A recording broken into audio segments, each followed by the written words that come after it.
That was supposed to be the best night of her life. She was poor, but she had come anyway, in a cream lace gown that had cost her 3 months of wages and every thread of dignity she still owned. She had told herself it would be enough, that she would be enough. That 3 years of waiting, of believing, of making herself quiet and patient and easy to keep, that all of it would finally mean something tonight. Only what had been a dream became a wound. The man who had promised to claim her before every pack in Caldermore walked to the altar with another woman on his arm. He spoke the words of dissolution without looking at her once. He claimed a woman with a bloodline and a title and crimson silk, right there in front of everyone, as though Julia were a door he had simply forgotten to close on his way out. She did not cry. She did not beg. She would not give a single soul in that hall that satisfaction. She turned for the exit, and 3 men blocked her path. Dark-haired, broad-shouldered, armored in black leather that had clearly survived things ballrooms had not. They did not step aside. They did not offer pity.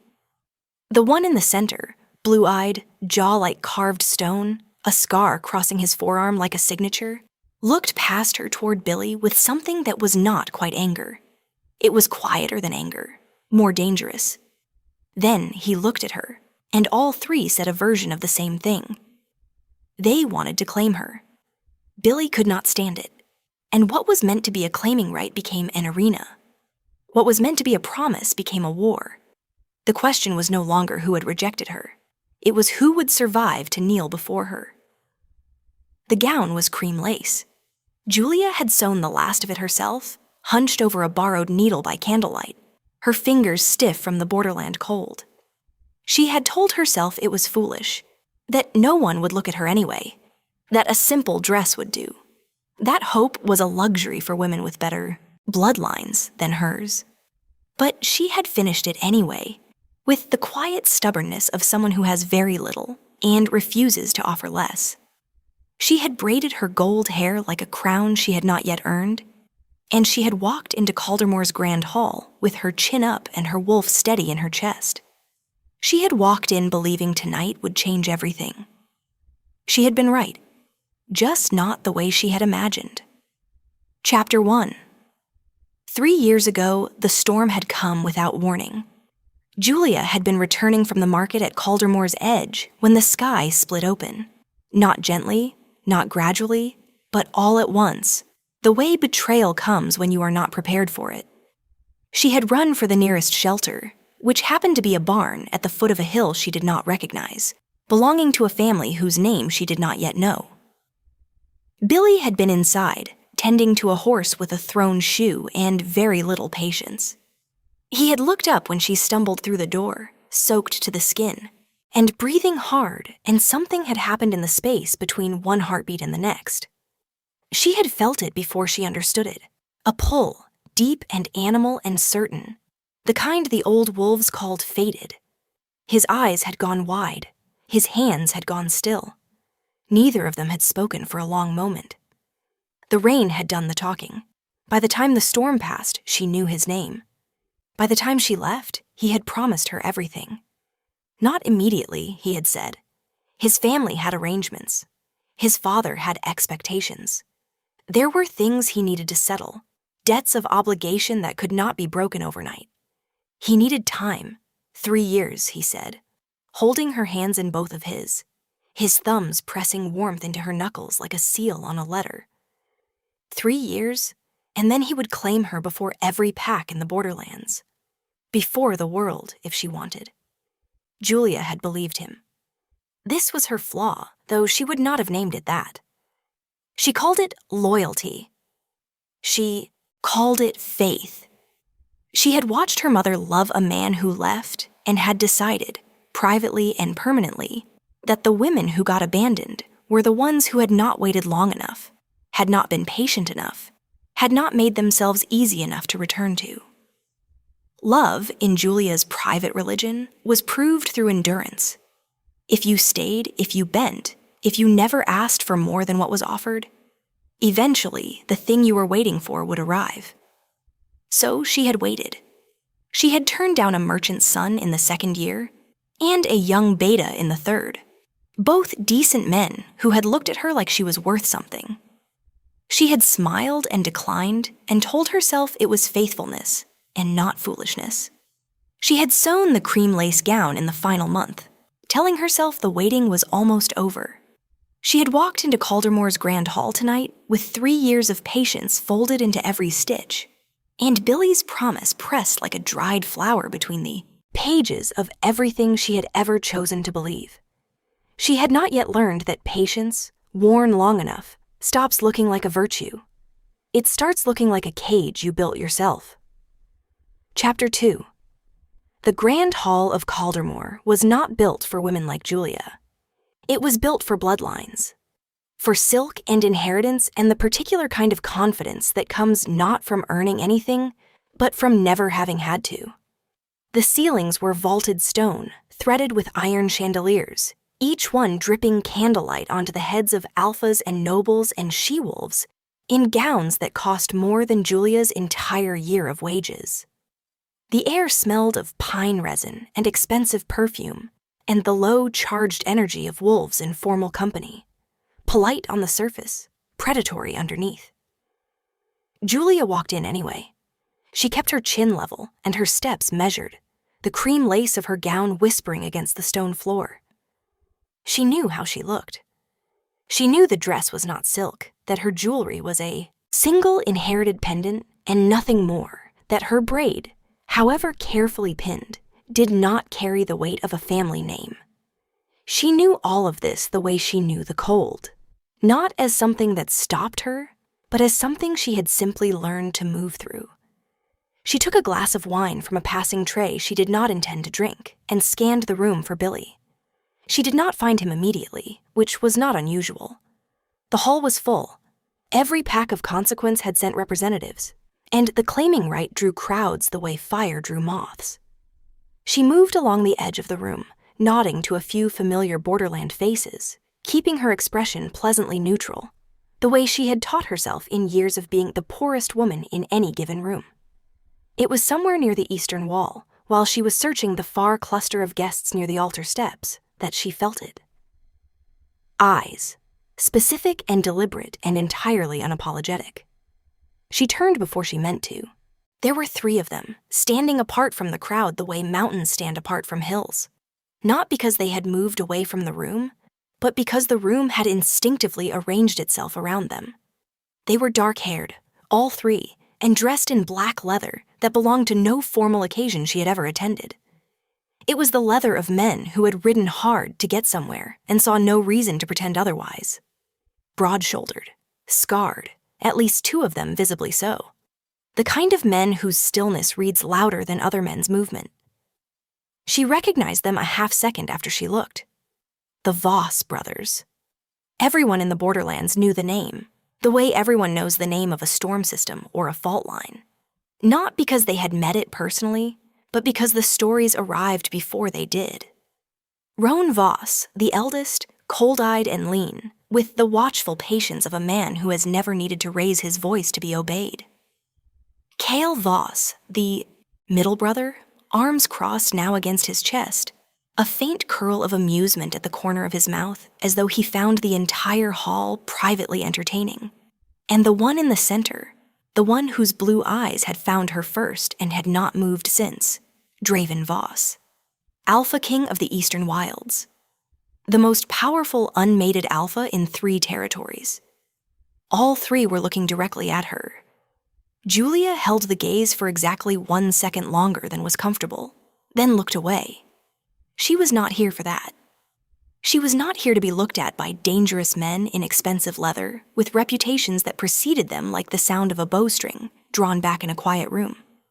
She was not interested in the particular way Draven Voss's eyes had stayed on her like he was solving something, or the way Cale had tilted his head with the slow appreciation of a man with no manners and no apology for it. She was here for Billy. She was here for 3 years of patience finally made good, the promise in the barn and the storm and the hands holding hers. She lifted her chin, turned her back on the eastern wall, and went to find the man she had been waiting for. He was already walking toward the altar with someone else. Chapter 3. She recognized the woman in crimson before she recognized what was happening. High cheekbones, dark hair arranged in elaborate coils at the nape of her neck, a gown the color of fresh blood, cut from fabric that moved like water and cost like land. She walked beside Billy with the particular ease of a woman who had never once in her life wondered whether she belonged somewhere. Her hand rested in the crook of his arm as though it had always lived there, as though Julia had never existed at all. Billy did not look at her, not once, not even by accident. That, she would decide later, was the cruelest part. Not the woman, not even the public nature of what came next. It was the deliberateness of his not looking, the way a man avoids a corner of a room where he has broken something and has not yet cleaned it up. The bell rang. One clean, resonant strike of iron that rolled through the grand hall and brought every conversation to a halt. The crowd stilled with the practiced obedience of wolves who understood ceremony, turning toward the altar with wine glasses half raised and expressions of polite anticipation. This was the moment the claiming right was built for. This was the moment every person in this hall had dressed and traveled and arrived to witness. Julia stood very still near the center of the room. She already knew. She had known, she thought, since the moment she walked in and found him already moving toward the altar without having looked for her. She had known in the way the body knows things before the mind is willing to admit them. A cold settling in the chest, a wolf going silent in a way that is not peace, but preparation. Billy stepped to the altar. He turned to face the hall, and his jaw was set, and his eyes were fixed on the middle distance in the way of a man who has rehearsed something difficult and is simply getting through it. The woman in crimson stood at his side. His hand covered hers on the altar stone. He spoke the invocation clearly. His voice did not waver. He named himself. He named his lineage. He named the woman beside him, her bloodline unfurling through the hall like a flag. Old money, old territory, old power. And then, because the right required it, because the law demanded an accounting of any prior claim before a new one could be made, he spoke the words of dissolution. He said Julia's name once, just once, and with the same flat precision of a man reading from a document he has already signed. The bell rang again, twice, the sound of something ending. Julia did not move.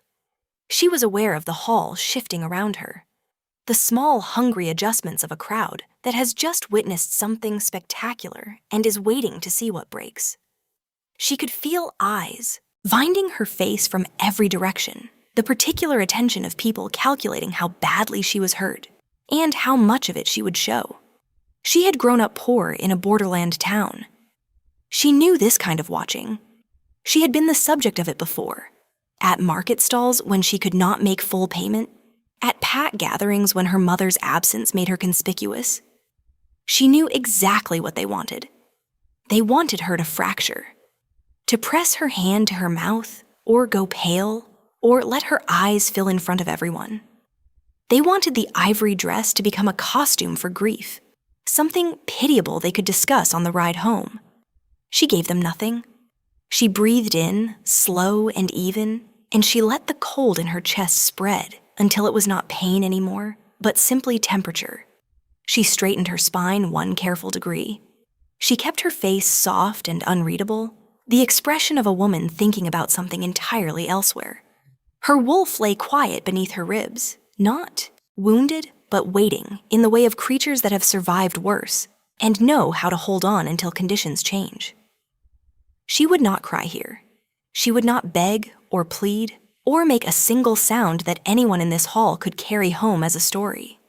She had walked in with her dignity. She intended to walk out with it. Chapter 4, she turned for the door. It was not a retreat, she told herself. It was a decision. A clean, deliberate exit made by a woman who had given this hall everything it was going to get from her and was now choosing to leave on her own terms. Her skirts made no sound against the stone. Her face was still composed. She moved along the edge of the crowd with the quiet efficiency of someone who has long practice at disappearing from rooms that do not want her. The crowd parted for her, which was its own particular humiliation. That automatic, wordless opening that people make for someone they feel sorry for but do not want to touch. She kept her eyes forward. She did not look at the altar. She did not look at Billy, or the woman in crimson, or the officiating elder with his iron bell and his careful neutrality. She was almost at the door. 3 men stepped into her path. She stopped. Roan Voss stood to the left, long and lean and still as a blade not yet drawn, his dark eyes moving over her face with an assessment that was not unkind but was entirely unashamed. Cale stood to the right, arms still crossed, the faint suggestion of a smile at the edge of his mouth. Not mocking, she realized, but something more complicated than that. Something that looked almost like admiration wearing amusement as a coat. And Draven stood in the center. Up close, he was larger than the hall's distance had suggested. The black leather of his jacket was worn soft at the shoulders, marked with the small permanent evidence of a man who used his body for more than ceremony. The scar she had noticed from across the room crossed the inside of his left forearm in a single, clean line, pale against his skin. His jaw was dark with several days of stubble, and set with a tension she recognized instinctively. Not anger at her, but anger for her, which was an entirely different thing, and somehow more difficult to receive. His eyes were very blue, and they were not looking at her with pity. That was the first thing she registered, and the thing that kept her feet rooted when every other instinct said to step around them and keep moving. Every other face in this hall had looked at her tonight with some variation of sympathy, or satisfaction, or cautious curiosity. Draven Voss looked at her the way a man looks at something that has been handled carelessly by someone who did not understand its value. He looked at her like she was worth being angry about. He spoke quietly. Not in the hushed, careful tone people use around grief, but in the low, even register of a man who has learned that real authority does not require volume. "You should know," he said, "that what just happened at that altar was not a reflection of your worth." He paused, and his eyes moved briefly, just once, toward the altar, toward Billy, with an expression that could have stripped bark from a tree. Then back to her. It was a reflection of his judgment, and his judgment, as of approximately 4 minutes ago, is the worst in recorded shifter history. Cale made a sound beside him that was almost a laugh, quickly and not entirely successfully suppressed. Roan said nothing. He simply continued to watch her with the focused patience of a man content to let a situation develop. Julia looked at Draven for a long moment. She was aware of the hall behind her, of the whispers that had replaced the earlier silence, of the specific and total attention that 300 wolves were now directing at this corner of the room. She was aware that this conversation was being watched, cataloged, and that whatever she said next would become part of the story this night told about her. She also found, somewhat to her own surprise, that she did not particularly care. "That is a very specific historical claim," she said. Her voice was steady. "Can you support it with evidence?" Something shifted in Draven's expression. Not softening exactly.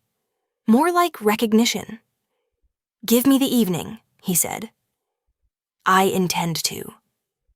Chapter 5. She never found out who told Billy.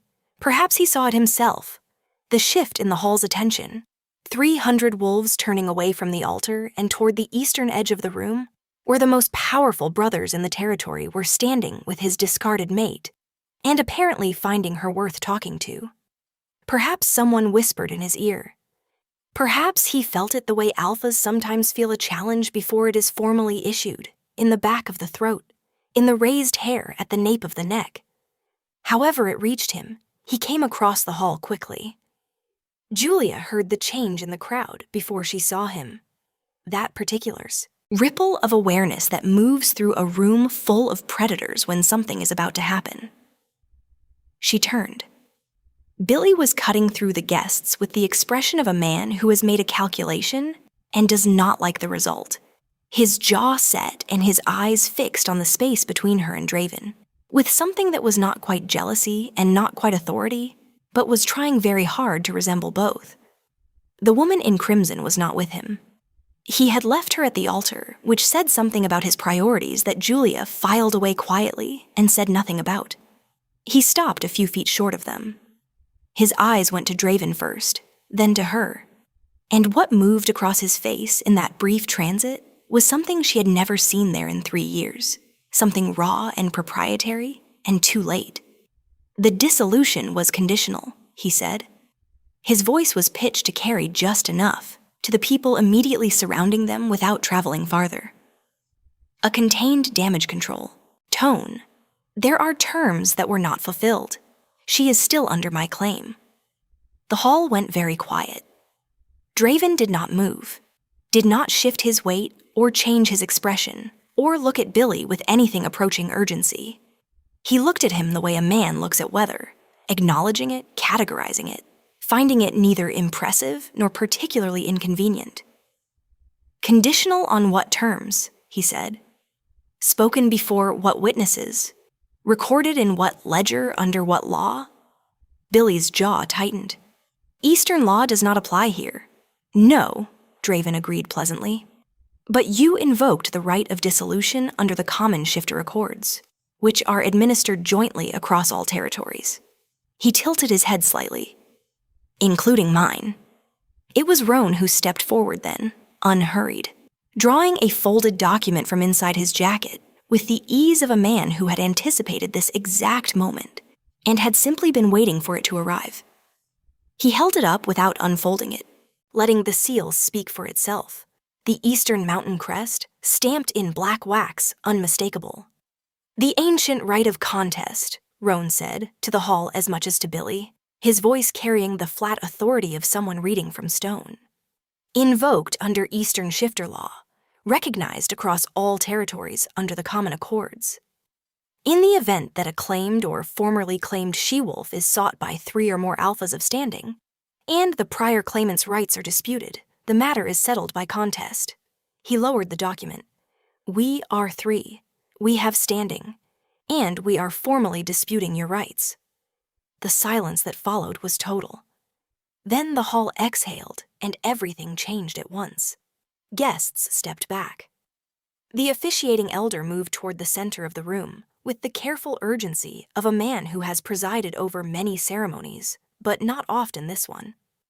The iron chandeliers above seemed suddenly less decorative and more like they were illuminating an arena. The stone floor, cleared now by 200 wolves instinctively retreating to the walls, looked very large and very unforgiving. Billy stood in the middle of it, and for the first time tonight he looked small. Julia stood at the edge of what had been a ball and was now something older and more honest, and she understood with a sudden, clear-boned certainty that the night had stopped being about Billy the moment Draven Voss crossed the hall. She was no longer what a man had thrown away. She was what 3 kings had decided was worth fighting for. The difference she was discovering was considerable. Chapter 6. She had never watched a wolf fight up close. She had heard them once as a child. 2 border alphas settling a territory dispute in the field behind her mother's house. The sounds carrying through the walls in the dark, like something the world was doing to itself. She had pulled her blanket up and pressed her hands over her ears and told herself it would be over soon. She had not watched. She had not wanted to know what that kind of power looked like when it was pointed at something. She knew now.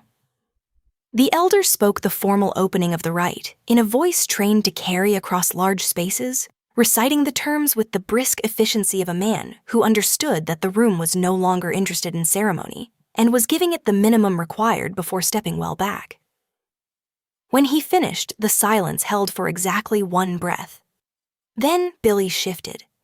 She had seen him shift once before, in the early weeks of their bond, briefly and in private. She remembered thinking he was impressive. She understood now that she had had no frame of reference. Roan Voss did not shift immediately.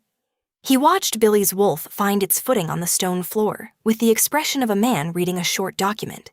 And then, with a kind of unhurried inevitability, he changed. It was not a violent transformation. That was what struck her. Roan moved from man to wolf the way water moves from still to current, a deepening, a darkening, a redirection of force that had always been present. His wolf was black and enormous, and moved with a geometric economy of motion, no gesture wasted, no energy spent on anything that was not exactly necessary. Billy charged. Roan stepped aside. What followed lasted 43 seconds. She counted because she needed something to do with her hands and her mind, while her body stayed very still against the hall's stone wall. 43 seconds of Roan simply not being where Billy's wolf expected him to be, of redirecting force with a precision that was almost mathematical, until Billy's wolf was on its side on the stone floor, with Roan's jaws at its throat and the elder's hand raised. Done. Billy shifted back and was escorted to the perimeter by the elder's attendants. He did not look at Julia. She did not look at him either, because Roan was turning toward his brothers, and the quality of attention in the hall had changed again, tightening, electric. The held breath of 300 wolves watching something that only happened once in a generation. Roan and Cale faced each other. This was different. This was two men who knew each other's bodies the way soldiers know terrain, who had trained together and grown up together and understood intimately where every defense was weakest. They circled first, longer than Roan had given Billy, and when they finally moved, it was simultaneous and devastating. Cale was faster. Roan was more precise. For a long stretch that Julia felt in her sternum, they were perfectly matched. Two black wolves turning the hall's cleared floor into a map of controlled violence, neither yielding, neither pressing too far. Then Cale found an angle, sudden, diagonal, a move that read like improvisation, but had probably lived in his body for years, and Roan went down. He did not stay down in disgrace. He rolled clear and shifted back and stood, breathing hard, and gave his brother a single nod that carried the weight of a complete sentence. Cale's wolf turned toward Draven. Draven had not moved from where he stood. He shifted now, and quietly, and his wolf was dark brown where his brother's were black. Broader through the chest, lower to the ground, built for endurance rather than speed. Cale came at him immediately, pressing the advantage of his momentum, and for a moment it seemed to be working. Draven absorbing the assault, giving ground, giving more ground, until Julia's breath caught. Then he stopped giving ground. What happened next was not fast. It was not spectacular. It was simply inevitable in the way of things that have been decided before they begin.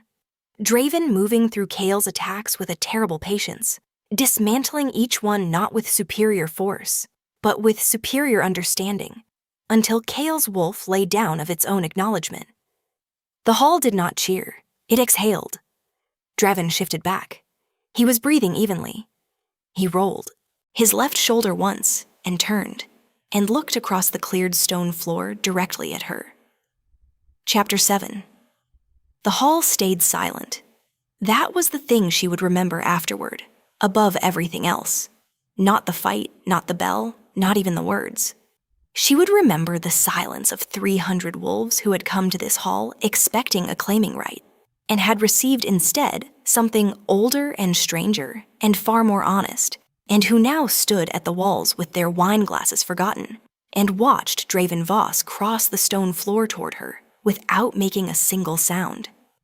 He did not hurry. He did not perform. There was no victory in his posture, no theater in his walk, none of the swaggering authority she had seen other alphas wear like a second skin after far lesser victories. He had just defeated 2 of the most formidable wolves in 3 territories, on a stone floor in front of everyone who mattered in Caldermore, and he walked toward her as though the fight had already left his mind and she was the only thing currently worth thinking about. She did not move. She was not sure she was capable of it. He stopped in front of her. Close enough that she had to look up slightly to hold his gaze, close enough that she could see the small details the distance of the hall had hidden. The particular darkness of his eyes in the candlelight, the steady rise and fall of his chest, the way his expression had lost the leashed fury it had carried since he first crossed the hall to find her, and was now something quieter and more difficult to name. He looked at her for a moment that lasted longer than moments usually do. Then he went to one knee. Not the knee of formal shifter custom, the half-kneel of a victor accepting acknowledgement. Both knees, one after the other, on the cold stone floor of Caldermore's Grand Hall, in front of every alpha and noble and she-wolf who had watched her stand alone an hour ago and waited for her to shatter. The silence deepened into something she could feel against her skin. He did not look away from her face. His eyes stayed level with hers, which required him to tilt his head up slightly from the floor. And there was nothing diminished in it. Nothing that read as weakness. It read as choice. As a man who was powerful enough that kneeling cost him nothing and meant everything. "I have territory," he said quietly, for her rather than the hall. "I have a pack that would receive you. I have a seat that has been empty because I was not willing to fill it with someone who did not choose it freely." He paused. Not for effect. Because the next part mattered, and he wanted the words to arrive cleanly.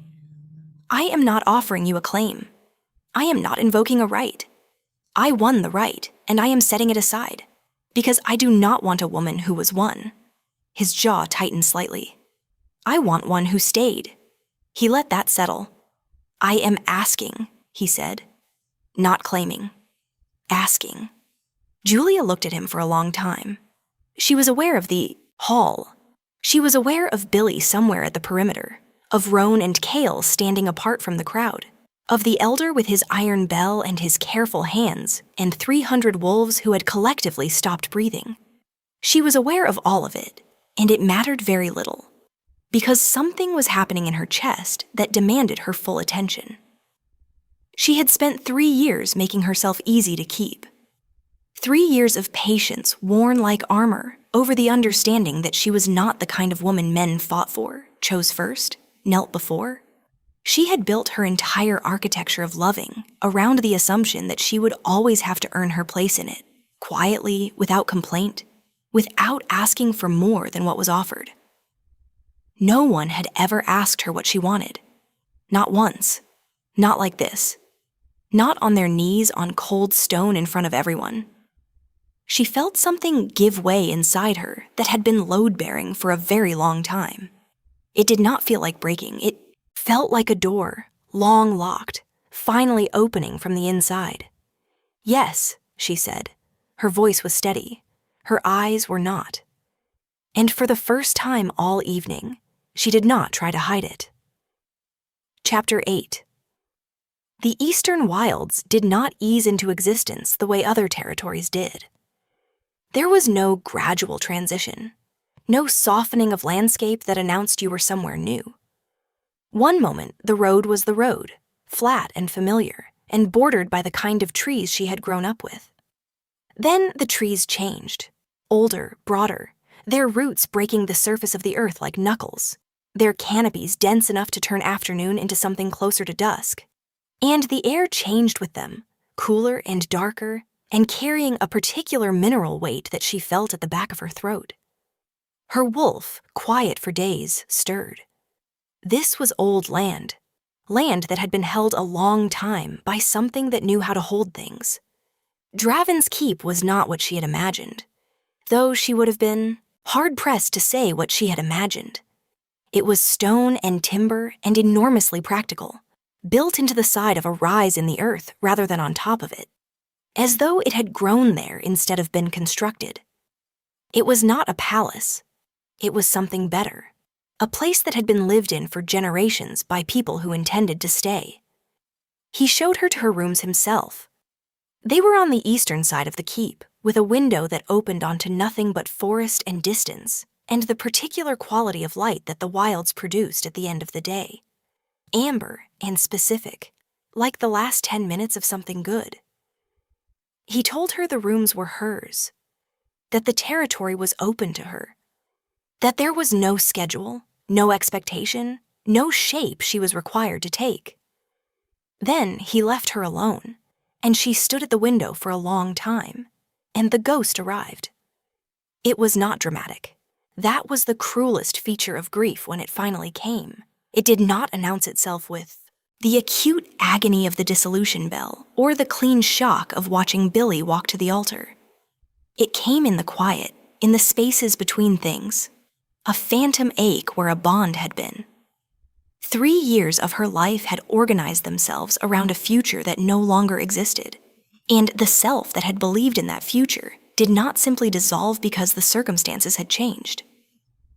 She felt it in the mornings especially, waking in a room that was not her room, in a territory that was not yet her territory, reaching for a sense of place she had not yet grown. She did not speak of it. She was still, in this as in most things, too practiced at carrying weight in silence. Roan noticed anyway. He said nothing. He was, she was learning, a man who used words the way some people use good tools, sparingly, deliberately, only when necessary. He watched her at meals with the same level assessment he had turned on her in the grand hall, and she had the persistent sense of being accurately read, by someone who had not yet decided what to do with the information. He was not unkind.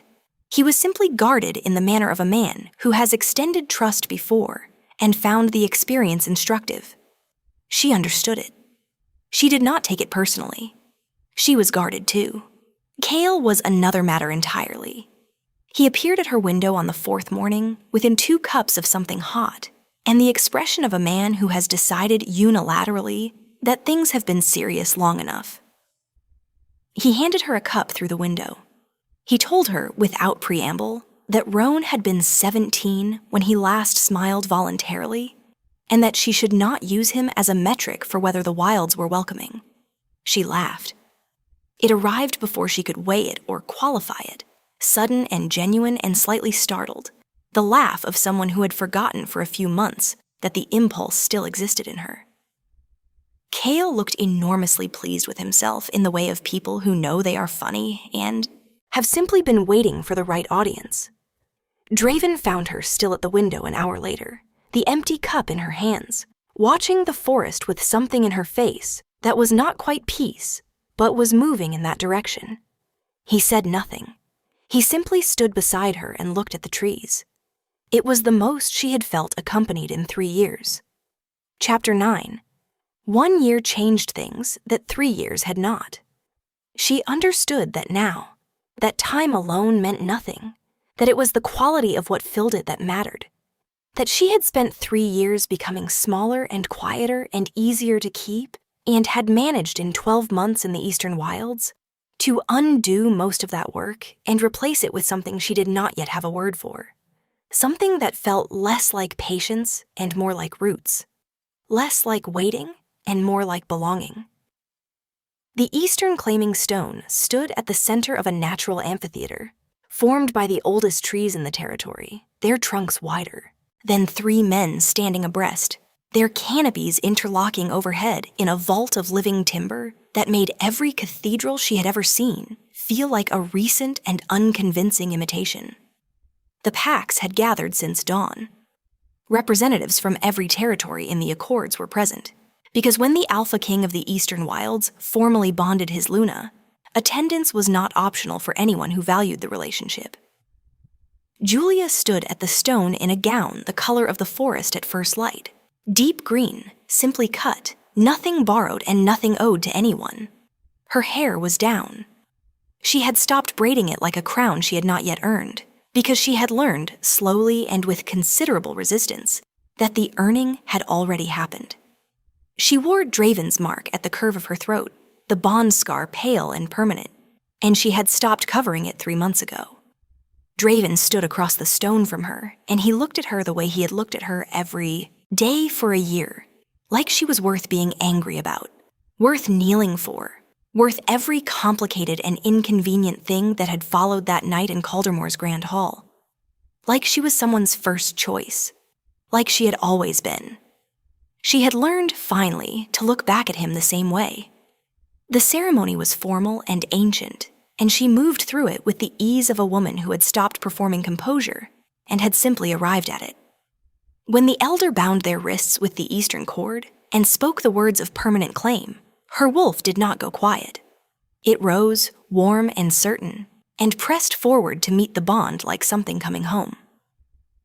Afterward, the court assembled for the formal receiving of political representatives. This was the part Draven had mentioned once, briefly, with the neutral tone of a man relaying information he considered administratively relevant. She had understood what he was telling her and had nodded and said nothing. Billy arrived with the Caldermore delegation. He had not changed in a year, except that he had in all the ways that mattered. He wore the expression of a man who had made a calculation that had looked sound at the time and had since been revealed as catastrophically wrong by every subsequent development. He moved through the receiving line with careful political correctness. When he reached the front, he did what every representative of every subordinate territory was required by the Accords to do before the Alpha Kings bonded Luna. He knelt. He did not look at her face while he did it. She did not require him to. She received his acknowledgement with the same pleasant, unreadable expression she had worn in Caldermore's Grand Hall a year ago, when the bell had rung and the room had turned to watch her shatter. She gave him nothing he could carry home as a story. Some habits, she decided, were worth keeping. Cale appeared at her shoulder as the delegation moved on, and she did not have to look to know. He was smiling.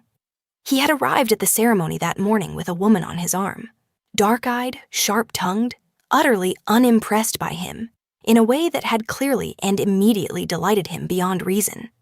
He had introduced her with the expression of a man who has been surprised by something and found the experience converts him entirely. Julia had liked her immediately. Later, when the court had thinned and the forest had gone the color of embers, Draven found her standing at the eastern window, her window in her keep, in her territory, and stood beside her the way he had stood beside her that first evening, a year ago, when she had been ghost-haunted and rootless, and still learning what it meant to be somewhere that wanted her. She leaned into him.